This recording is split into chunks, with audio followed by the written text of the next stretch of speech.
Welcome, low ego action heroes. This is Debbie Levitt from DeltaCX.com. We're a full service CX and UX agency and consultancy. And welcome to episode 160. Is a career in UX research right for me? And Manuel's already here. Hello.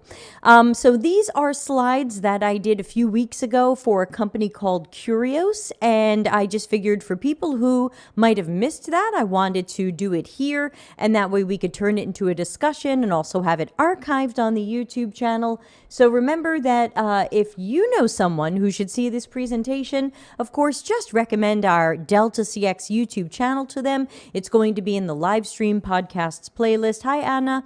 And of course, you can easily tell them go to YouTube and look for Delta CX 160. This will come up.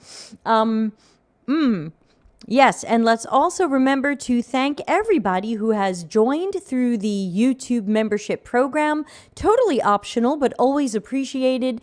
People are giving $3 to $10 American dollars per month to help support the channel, which keeps me in streaming software and delicious chocolate chips, which I've been eating way too many of this week because I melted them down. I added some mint. Ooh, yeah, sorry to the people listening to the audio podcast later. You're like, get on with it.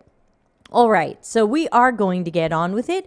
I'm going to switch into presentation mode, and the slides alone run about a half hour, but I will pause and take chat room questions where those come up. So let's see. We better put chat room questions up on the screen like this because I'm going to switch to this screen, which means, okay. Hello, Marjolaine. All right, so I'm going to switch over to my PowerPoint universe, and I'm going to try my new PowerPoint remote. Let's see how that goes. Okay, so this was a slide deck that I called Considering a UX Research Career. If you're watching this, you probably are. I don't have to introduce myself. Y'all know who I am. I talked about what is UX. I'm assuming if you're on this channel, you already know this. So I'm going to kind of blow past this. I hope everybody here knows what UX is. But let's talk about the costs of poor quality, because UX is a company's insurance policy against risk and mistakes.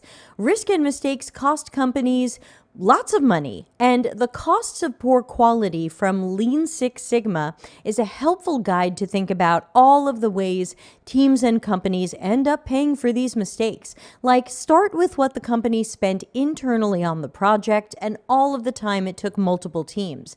How about marketing costs and sales efforts? Did anybody write training on these features? What did it cost us to delay and fix things? Did morale suffer? Did people quit?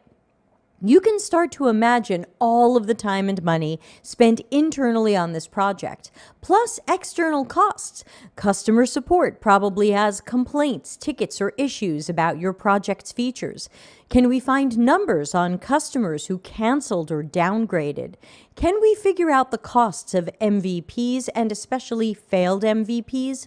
What about the costs of MVPs that were released and never looked at again or improved? Companies are sweeping the costs of poor quality under the rug, but UX and UX processes are here to help us identify and avoid these types of risks. And it all starts with research. User-centered design, UCD, will help us know good UX from bad UX before engineering codes it, which will save us even more time and money. So, again, I don't want to assume anybody knows about UCD, so let's just do a slide on it. So user-centered design, sometimes called human-centered design, HCD, has multiple phases, including research, content strategy, information architecture, interaction design, visual design, and of course we had testing in there as well. I forgot. Each phase has multiple tasks that can be done. UX professionals must approach this process strategically, deciding which tasks are needed, how long those will take, in what order we'll do them, and what resources are required. Order does matter here because each phase is informed by phases that came before it. Our research informs everything we do later. Information architecture informs interaction design. I've made this look linear, but it's fluid and cyclical. For example, testing our interaction design concepts often leads to iteration. This means another round of information architecture and interaction design work. After that iteration, we should test again before we call this completed. In this case, our work spirals its way to the best solution. Each iteration gets the designer closer to proper clarifying root causes and coming to the correct design solution. You'll hear a lot about models that say learn, build, and test. And of course, that's an oversimplification based on what it really takes to learn, build, and test. But learning, building, testing, and improving are baked into the UCD process. You can also see how models that start with build are missing a lot of early learning we should do if we care about building the right things for our target audiences. You might also hear models that say discover, define, design, validate, and iterate. All of these models or processes can be superimposed onto the phases and tasks of user-centered design. So I don't have time to go into this, but quickly, most veteran and expert UX practitioners do not consider design thinking to be a UX process unless they're doing user-centered design and calling it design thinking, in which case, please call it user-centered design because design thinking is not this, usually. So again, you can, here on the YouTube channel, you can check out more about design thinking. Just go to YouTube and write Delta CX Design Thinking, and you can see that. You can also see my Medium article. Google for my Medium article called Was Design Thinking Designed to Not Work? Hello, Sarita. If you have questions, put them in the chat as we go. I am watching. Now, research, in my opinion, is the most important UX phase. It's not user-centered without users. We primarily want to observe them since you can learn a lot more about who people are and their tasks, needs, and goals by watching them. Interviews are excellent when we ask the right questions the right ways. But since what people say and what people do sometimes aren't the same, observational studies are best. Statistics and quantitative data are nice, but there's no substitute for observing and interviewing users, deeply understanding them, and getting qualitative data. UX wants to know the what, why, and how, and not just how many. Every step of research is important. Planning, writing interview and task guides, recruiting participants, executing the research, interpreting it, evaluating what we found, and arriving on actionable insights. You can see how different this is from, we asked a few users what they want, and we're building what they said. And testing is usually part of a researcher's job. Testing is the QA of UX. We don't skimp on or exclude QA testing for our code, so why would we rush out untested product concepts? Usability testing helps us validate, invalidate, and improve concepts. Research and testing help us know what is quality and valuable to users. Hi, Ramu. Thank you for enjoying the book. I'm working on the next one.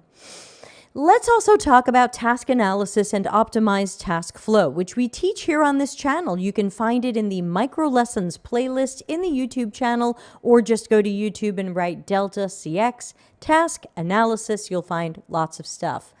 Benedicta says, Debbie, we want a UXR course created by you. When would I have time for that? And what would I have to charge everybody to make it fair? I'm not sure it would pay off. It would be a lot of work. But thank you. I appreciate that. Again, you've probably heard me talk about task analysis before, but we'll just go through one slide on it. And I prefer it over jobs to be done. Task analysis is normally done after qualitative research like observing users and interviewing them. You can't do a great task analysis based on surveys or what we guess about people. Even diary studies can leave out steps or workarounds that the user thinks aren't important to mention. If we had observed these people, we would have noticed the missing puzzle pieces. Task analysis starts with a researcher creating a flow detailing every step the user takes based on what the researcher observed during the study. This is the what. What did they do? The researcher then adds notes related to the tools, knowledge, workarounds, and that kind of stuff that the user employed to try to accomplish each step. This is the how of each step. They checked the sticky note they keep at their desk. They went into photo editing software first. They asked a coworker where to find the right form. We also add issues and concerns, anything that might be an obstacle for this step of the process. Documenting the tools, knowledge, workarounds, issues, concerns, and obstacles gives us 6 new categories where we can find behaviors, themes, preferences, unmet needs, insights, and opportunities. Sure, we want to improve the steps of the process, but we can also make improvements that account for all of these other areas. I'm pressing buttons. There we go. Researchers then, I'm too far ahead. Researchers then analyze the task flow and what we learned from our observations and interviews. Look for knowledge gaps, the difference between what we assumed people knew or understood and what they actually know or understand. You'll see this in observational research, especially when people use workarounds, get stuck, or give up. Let me give you an example from some research my agency did in 2021. Our observational research asked people to shop for a certain item and pretend that they had $1,000 American dollars to buy 125 of these items. Almost all of the participants pulled out a calculator or grabbed their smartphone and opened up the calculator and said, okay, 1,000 divided by 125, I have $8 per item. Only one person said, no, I don't have $8 per item. I probably have $6 per item because later in the process, you're going to add setup fees, shipping, and tax. She was right. Not only did we see the calculator used as a tool, but we also saw the knowledge only one person had, that shopping for this type of item had a lot of added costs at the end. We then create an optimized task flow by looking at anywhere that the system can take workload off the user. This isn't just automation and making the system perform steps of the task. This is also intelligently and deliberately architecting our systems to account for what we expect people to know or remember. Build knowledge into the system. Deliberately architect for where people used outside tools or workarounds and where they had obstacles. For that e-commerce project from 2021, we added to the product page a way for people to enter their total budget. The system would then deduct taxes, shipping, and setup fees and tell you how many of this item you could afford. As you changed color, shipping speed, and other parameters, the numbers that you could get for that budget changed. Not only did this solve multiple problems and fix the tool and knowledge dependency, but we invented something no other competitor was doing. We saw 20 competitors during research, and nobody had a way for you to enter your budget and see how many you can get. You can start to see how a technique like this goes far beyond what we tend to know from our surveys or A/B tests. So again, if you want to learn more, come back here to the Delta CX YouTube channel. Don't forget to subscribe and just search for Delta CX Task Analysis. We also did a show on knowledge design. So for all of you who think you want to be researchers, what do researchers do? Well, first, let's talk about qualitative and quantitative, since you might want to specialize in one or both. These are different, and they don't replace each other. Quantitative research includes anything we can count. This often means surveys or analytics tools where we can say 47% of people did this and 73% of people answered this question this way. But we probably didn't learn what, why, or how. We learned how many. Quantitative research is good for highlighting what we don't know, all of those whys and hows. It reminds us to invest in qualitative research so we can understand users, root causes, and strategize product direction. Qualitative is where UX normally focuses. It gives us details, color, and information that surveys and other measurements can't. How are people doing this now? What knowledge do they need to successfully complete this task versus what knowledge they actually have? Where does their current task flow contain inconsistencies, inefficiencies, and obstacles? So there are two main types of qualitative research. There's generative research, and it generates knowledge and data about people, contexts, and systems. We're typically trying to learn more about users, their tasks, behaviors, perceptions, mental models, preferences, decision-making, and habits. Generative research should inform strategies at all levels, priorities, and our roadmaps and plans. It's usually qualitative. We can't learn tasks, habits, workarounds, processes, and other details through surveys. Evaluative research evaluates a concept or design that we already have. This might be a work-in-progress concept, or it might be a test or evaluation of our current products and services. Evaluative research tells us if our concept or design solves real problems, is a match to the user and their context, and if there's still room for improvement. Engineering shouldn't start coding the design until one or more rounds of evaluative research tell us that the concept and design are 5 stars out of 5 and ready to go. Generative and evaluative don't replace each other. In the user-centered design process, we do both. Both generative and evaluative answer questions, provide data, and replace assumptions with knowledge. Is talking to people UX research? It depends. Some courses teach that if you want to do UX research, start by finding a few people. They might be friends, family, or classmates. They might be people we find in a coffee shop. Any breathing human will do. Then come up with some questions to ask them, get in touch with them, and ask them the questions. Consider what you learned from your answers, and you're done. This is often bad research. Bad process, bad approach, bad model, kinda just bad. But why? First, where's the research plan? UX researchers spend hours and sometimes days planning the research, deciding on methods. How many people do we need? Where will we find them? Writing questions, possible follow-up questions, and tasks they want to watch people perform. Recruiting is really important. If you work at a company that has an online system for accountants, it won't make sense to interview friends, family, classmates, or coffee drinkers if they're not accountants or not truly part of your target audience.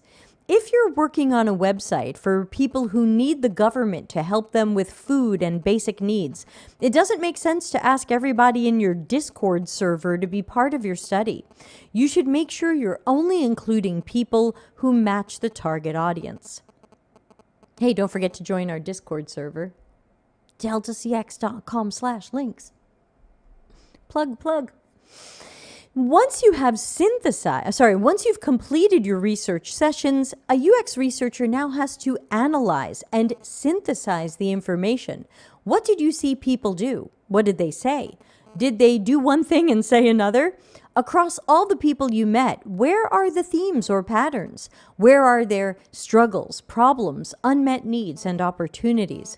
We often use an affinity diagram for this. This is where you're making notes about what you saw and heard and grouping them by some sort of similarity. It's harder than it looks, since the better critical thinker you are, the more ways you'll probably find to group things. You'll wonder what are the best or right groups or themes. So it takes practice to figure out how your research data can turn into meaningful and actionable insights for you and your team. Isn't UX research easy? There are many reasons why UX research isn't easy, but here are a few. You can't go by templates. Many of the templates I've seen weren't that good, and our work is different for every study.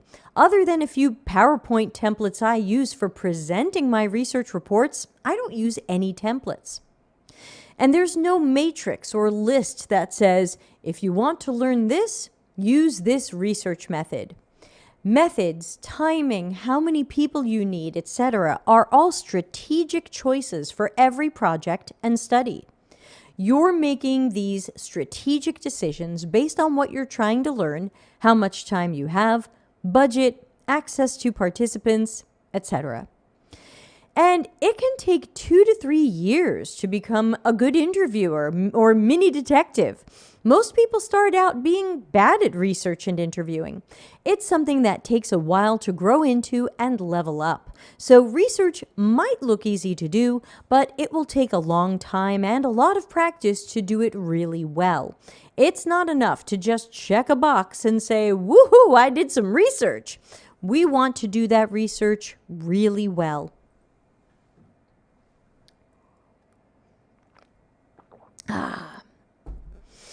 Hey, can't I just Google for stuff?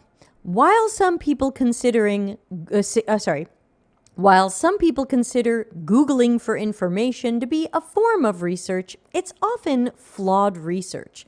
If your project is around old people with health issues and you Google for information about old people with health issues, are you sure you found the right information? Not all old people and not all health issues are the same. Are you looking at someone else's flawed research? Sometimes the data and information out there were not gathered particularly well or professionally. Is the information actionable? You might find that 58% of old people ask their doctor questions, but what does that really mean? Will that help us with business strategy, product strategy, or design? Will we have any idea what is going right or wrong for these people? Do we have the right information about human pain points or opportunities to improve something for someone? You could be working with incorrect information. Can't I just run some surveys? If you consider your own day-to-day world, you probably run into a lot of surveys that are frustrating. You've probably seen questions that didn't make sense or seemed to answer themselves. Maybe you felt like the people who wrote the survey were clearly fishing for one particular answer. You've seen surveys where you felt like none of the answers were a match to your opinions, or the answers you wanted to pick weren't even available choices. How about surveys that forced you to rate things that in order of importance or preference, but some things on the list aren't important to you at all? Now you have to rank equally unimportant things against each other. And we've all seen survey questions where the possible answers didn't seem to match the original question. It was like they're answering some other question. What normally ends up happening in these situations is that the survey takers either give up on the survey and leave, or we start answering the questions the way we think the survey wants us to. Both outcomes here mean flawed results that are then used to inform strategies, decisions, or designs. That's highly risky. Therefore, it's best to not use surveys to try to understand users, their needs, their tasks, or the like. Qualitative research will give us the data we really need. Quantitative researchers and marketing use surveys quite often. UX research uses surveys infrequently and mostly to collect and screen potential study participants. Can't we just validate ideas and designs? One common misconception about UX research is that the research work is mostly there to validate an idea or design. People think that we just need researchers who can check that we're going in a direction that's good enough for now. It's not a UX researcher's job to design the study that will prove that what we have is good enough. It's our job to design a scientific study that's not tied to any particular solution or outcome. If we're testing a design prototype, researchers are just as happy with the prototype doing well as they are with the prototype completely failing. Either way, we have valuable knowledge that can help move the team forward, even if moving forward means trying a completely new direction. At least we've learned early and saved our team and company risk, time, and money. And customer trust. Remember that while some of our coworkers might want to rush things out to say we're done, we're rarely fooling our customers.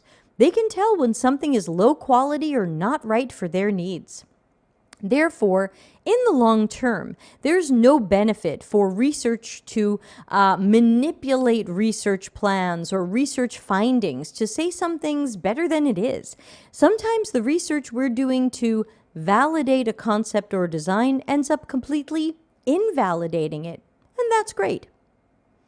When I think about bad research questions, I think about an American TV commercial from the 1990s.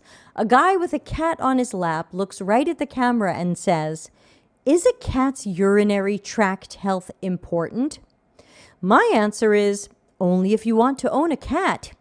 It's a question that should have only one answer. Yes, every aspect of a cat's health is important. So when I hear research questions that seem to have only one answer, I call them cat's urinary tract questions. That's me being silly.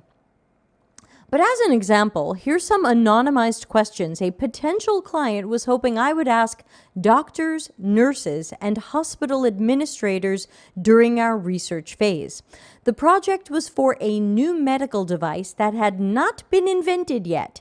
It was still in the concept phase and was tied to a certain aspect of medical compliance. The client wanted me to ask, "Do you agree that your hospital privileges should be tied to this compliance?" Yikes! All possible answers to this seem like trouble for a doctor. Should you wash your hands before seeing a patient? Is a cat's urinary tract health important? Is the patient experience important? See above about the cat. Where would you mount our device? The device hasn't been designed yet. It doesn't exist. Hold on. I'm sneezing. Sorry. Roll that back. The device hasn't been designed yet, and it doesn't exist. We shouldn't ask potential customers where they would install an imaginary device that they haven't seen. Would specific topic compliance reduce fraud, waste, and abuse in billing? We're asking people who do billing to semi-admit to fraud, waste, and abuse? How would your hospital make a determination in buying our device? We shouldn't ask people how they might decide to purchase a device that doesn't exist yet. Will the device pay for itself if it reduces a certain hospital cost? That's beyond speculation, especially for a device that doesn't exist. Not all research is good research. Some of it can be incredibly flawed and lead decisions and designs down the wrong path. Calling it customer research or user research or market research doesn't mean it's been done well, scientifically, or produced information that will better inform our next steps. It might have been set up to specifically validate existing assumptions, which is unlikely to end well. Stay away from any questions that ask people to guess or predict things they may or may not do later. Let's look at some more bad questions. We're thinking about offering this thing. Would you want something like that? You'll nearly always hear yes. Many people like to be polite and not create conflict. Meanwhile, what does that thing look like? How does it work? You're asking people to guess if they like something they've never seen? We have no idea what they're imagining this thing is. They might like whatever's in their minds, but the chances of your team building exactly what they imagine are low, which means possible future disappointment. Would your friends or colleagues like something like that? People are bad at predicting their own behaviors. They're even worse at guessing what others might or might not do. What do you want? Oh, Udipta says, if it's ice cream, I'm taking it. Where's ice cream? What you want? Is that the... Udipta, where are you? What do you want? People often don't know. They might know the task they're trying to accomplish, but often wouldn't be able to be a good architect of their own product or service solution. How would you feel if our product had or didn't have a certain aspect? Too much future speculation on a future possible effect a new feature, or lack of a current feature, might have on someone's tasks and workflows, as well as asking them to guess their future emotions about this. Plus, how would I feel if I no longer had your company's products or services? I might feel sad for 10 minutes and then I'd probably find a competitor to replace you. I'd be fine. So, do the emotions around this matter if ultimately you're easily replaced? These types of questions are how we often end up with marketing or market research saying people love the idea, they're willing to pay for it, their friends would use it, and it would really fit their needs. While UX research says it's not a good fit for their needs, they'd be unlikely to pay for it or use it, and we can't speculate about anybody's friends. It's also how we sometimes end up building something that's not quite right for customers, and everybody is shrugging, saying, well, we asked customers what they wanted. Yep. So, should you go into UX research? While you might not yet know if you are great at UX research work, you can start now by doing some self-assessment around your personality and preferences. For example, people who are easily uncomfortable when talking to strangers might not enjoy doing UX research since we are constantly talking to dozens of strangers. We're frequently in conflict with our teammates. We sometimes have the bad news they don't want to hear. We're sometimes the people reporting that the suggested idea or even our live product isn't good. This means a UX researcher needs to be a bit of a mini lawyer. You'll need to present your evidence and recommendations in a compelling way based on the good data you've collected. You're an advocate for users and customers, and you're a voice representing their needs. And speaking of this conflict, this means you have to be someone who can usually be comfortable disagreeing with other people. If you find disagreeing with other people to be very upsetting or something that causes anxiety, UX might not be a great career choice since we tend to have a lot of conflict with teammates and stakeholders. It'll also be important for you to learn to pick your battles. There are times when we stand our ground and continue fighting for something that's important, and there are times when we will compromise on something that's less important. It's also important for you to be curious and a critical thinker. Researchers rarely stop at the first piece of data they find or the first answer that they get. We're wondering what other information there is to find out. What are some of the possible outcomes? What's going right or wrong here, and how can this situation be improved for our target audiences? What are users doing, and why?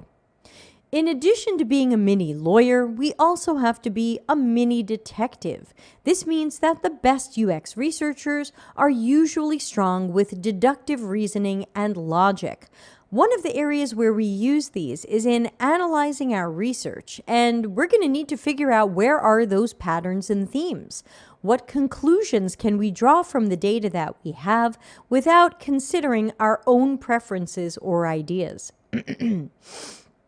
Which means that research requires you to be really great at being neutral.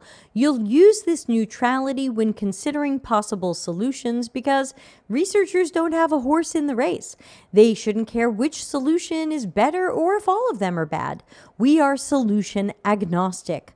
We're not fighting for or hoping for any particular solution to be selected. We also have to be fantastically neutral when we're running research sessions. We have to be friendly but unemotional and making sure that we're not saying anything, doing anything, making any faces, or making any sounds, or using any body language that could alter what our participant does or thinks. For example, if someone does something and you react to it with a face, or maybe you say, "Whoa," that will definitely affect how the participant behaves, and they might feel judged. A question that I often get is if someone's skills from previous work might translate into UX research and therefore help them find their first job more easily or quickly. The best answer to that is to look again at our general phases of a UX research project. Which of these things did you do in your previous job? Did you use a UX process? Did you create a detailed research plan? Did you take the time and care to recruit the right participants? When you're doing interviews or observations, what's your style? What about all of that analysis and synthesis? And importantly, did you do this work? If this was something that other people at your company did, or you outsourced it to agencies or experts, it'll be hard to show that you have done the work. Many junior jobs are looking for people with at least 1 year of real work experience. So if you don't have the real work experience to show, you might not yet qualify for that first job. Also note that your first UX job will probably be as an intern, apprentice, or junior.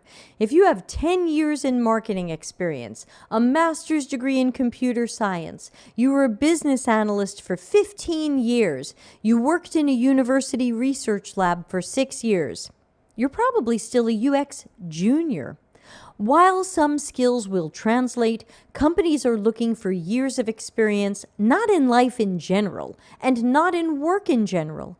The years of experience they're looking for are often in UX research. If this is a career change for you, make sure you're ready to start at the bottom in case that's where you start.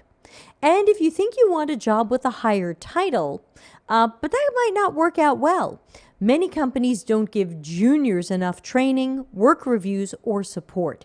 If you start somewhere as a senior, not only are you less likely to get training, coaching, or support, but they might expect you to mentor and help others. If this is your first job, that could work out badly for you and the people you're supposed to coach. Check out our episode 129 here on the YouTube channel. Search YouTube for Delta CX 129. This was our show on questions to ask during a job interview to make sure this is the environment you want to work in. Many UX newbies take the first job they can find and then they're disappointed that it wasn't what they imagined. They expected support they didn't get, but if we ask about support and coaching during our job interview, we won't go by our assumptions and be surprised later. Hey, it's your first chance to be a researcher. Ask the right questions to learn if this job is for you. And that was it. That was all the slides that I made for, sorry, there's a bug right in front of me. That was the slides. Let's go back to a giant picture of me. And does anybody have any questions about could a UX research career be right for you? I'm happy to take some questions. Otherwise, we can certainly wind down the stream, and I'll see everybody again tomorrow or Thursday in our other adventures. But remember, if you would like to join our Slack or Discord groups, they're completely free. You can go to deltacx.com/links. You can also send in some stuff for other shows. There'll be links there as well. So any questions? I see we still have about 20 people joining us live between LinkedIn and YouTube and some other things. Anybody have any questions about is being a UX researcher right for me? I'll give you a minute in case you want to ask anything.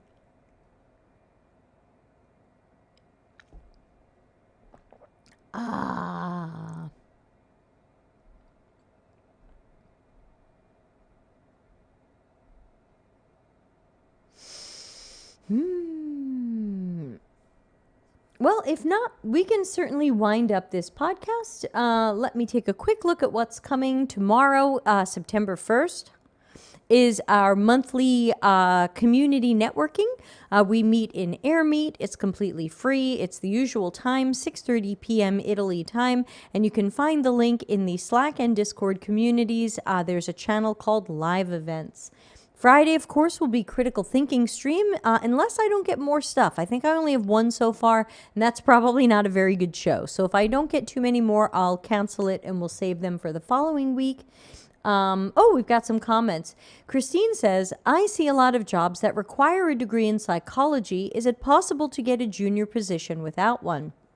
Christine, it is possible, but research is definitely one of those places where a degree in psychology, sociology, anthropology, or something related to UX is not required, but it can definitely help. I have known UX research hiring managers who wouldn't consider anyone without a master's degree. So it does seem to help, but I would say not every job wants it. And depending upon what level you're at, sometimes sometimes experience can replace the degree. So for example, sometimes I apply to jobs that say, we expect you to have a master's in, something related to UX. I didn't have a master's at the time, and I applied and I said, hey, I don't have a master's, but I've been doing this 6 years or whatever. And they were like, okay, that's good too. If you're just starting out, the degree can certainly help. But again, it can take time, it's expensive. So you just have to make sure it's a fit for your life and budget. Lucas says, thank you, amazing material. Thank you, Lucas. Thanks for joining. Please come and subscribe on the YouTube channel.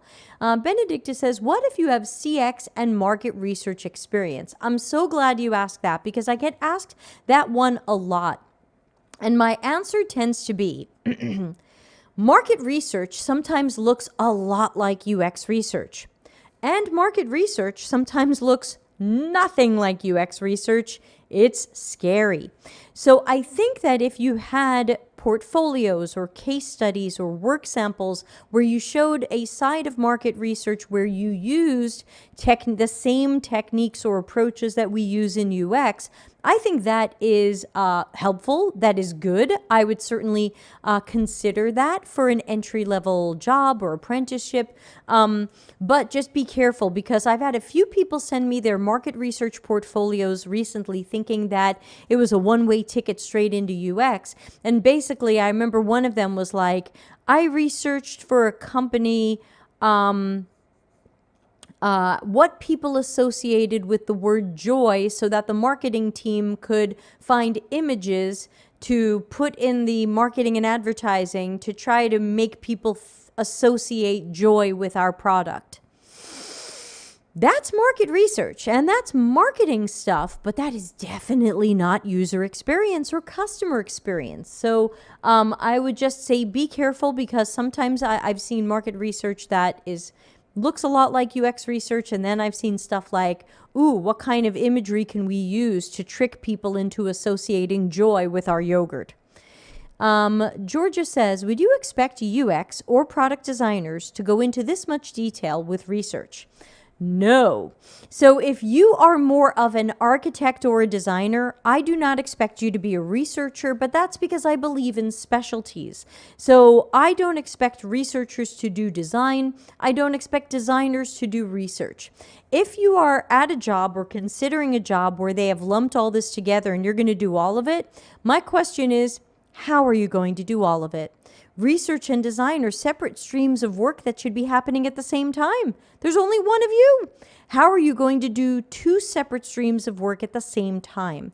I deeply believe that these jobs are unreasonable. They're going to have moving target priorities, and they're probably going to lead to burnout. You're going to want to work on research, and someone's going to say, where are the designs? You're going to say, I'm still researching. They're going to say, stop that, work on the designs. You're going to work on the designs. Someone's going to say, where are those personas you were making? I stopped working on that because you said work on the designs. Yeah, but we need those personas. That's what I mean when I talk about moving target priorities. And that's where I think that over hybridizing a job in the end is going to work against us. You know, if you're going to do 4 jobs, you should be paid 4 salaries. So Georgia, I would say if you are a designer and you kind of don't love research, it's okay to be a designer. If you're a researcher and you kind of don't love design, it's okay to be a researcher. I started out a designer and I ended up getting into research, and now I think I kind of like research more than design. Oh, thank you, Lucas. So again, I think that even though there has been a trend the past few years to try to combine every single possible UX task into one person, you're going to be the researcher, the writer, the information architect, the interaction designer, the prototyper, the visual designer. I know there are trends toward that, but they're completely unreasonable jobs. And that's why if you're in a job interview, I would love for someone to ask somebody, who determines my priorities? Who estimates my time on projects? I just think it's impossible, and we're setting people up for failure. Oh, these bugs flying around my desk. Sorry, for those listening only, I'm waving a fly swatter, hoping I can kill them. No offense to the bugs. Any other questions about becoming a UX researcher or not becoming a UX researcher? In fact, let me remind everybody that for the first 19 or so years of my life, I wanted to be a genetic researcher. I directed everything in my life towards that. I started university majoring in chemistry and then biology, and eventually I realized it wasn't for me. If you start on a path to UX or CX or UI and you at some point decide it's not for you, that's totally okay. First of all, you're still welcome in our community. Second of all, go find the thing that you want to do.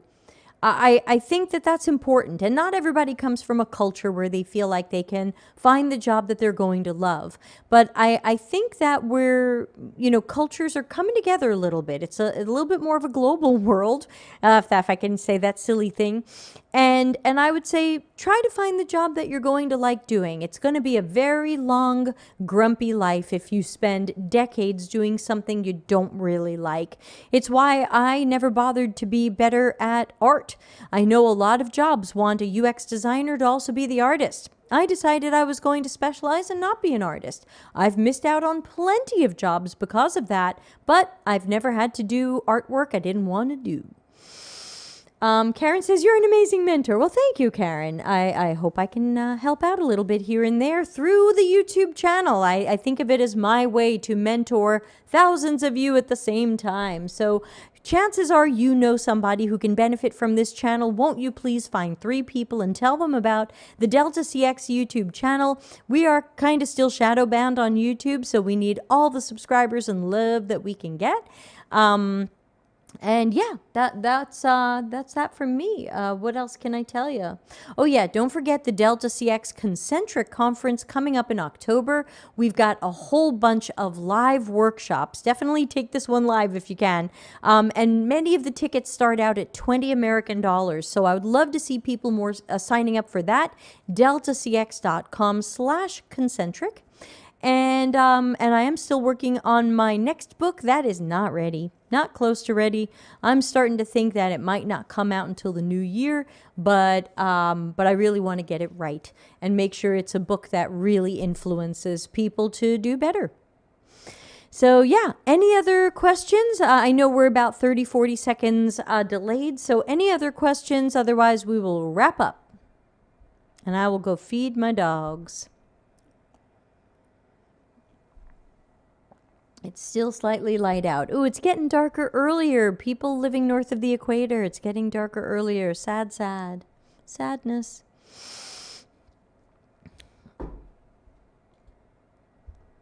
Let's see.